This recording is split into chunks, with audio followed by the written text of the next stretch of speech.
Hey everybody, Mike from Magnuson. Welcome back as we make some progress here on our Z06. We got it behind us here. Do have the 2300 pulled off, and we have a nice big box sitting on the floor here beside me. So let's go ahead and take a look and see what's inside this box.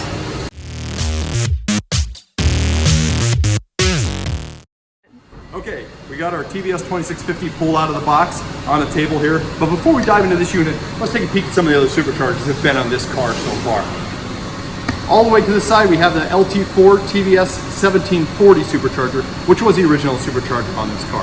GM did a great job on packaging this device under the hood of the C7 Z06, and it was equipped with a compact little intercooler that worked reasonably well for the performance level this was at. The supercharger is good to about 700 to 750 wheel horsepower. If you're at that point, you're truly at the limit. Don't waste your time trying to push any further. It's a fruitless effort.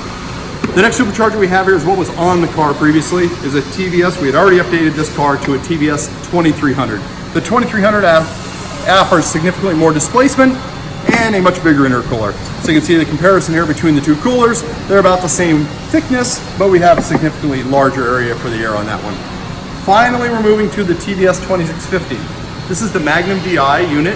It has Eaton's latest 2650 rotating group inside of it, and it features Magnuson Stage 2 ported housing. So this unit's good for about 12 to 1300 rear wheel horsepower, and it has, again, a significantly larger intercooler. The cooler here, again, pretty much doubles what was in the 2300.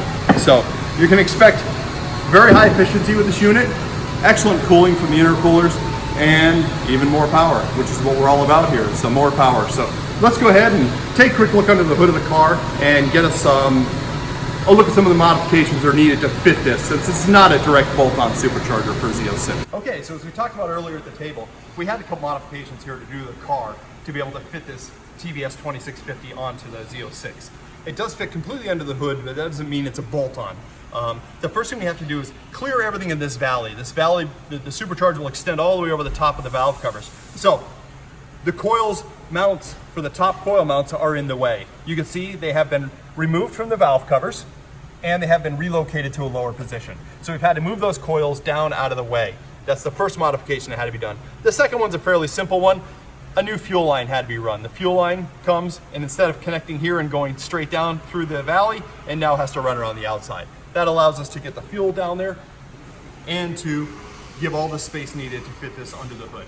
So at this point, we're ready to put the supercharger on. We're gonna go ahead and set it in place. Let's get it running and get it back on the dyno to see where we end up. Thanks.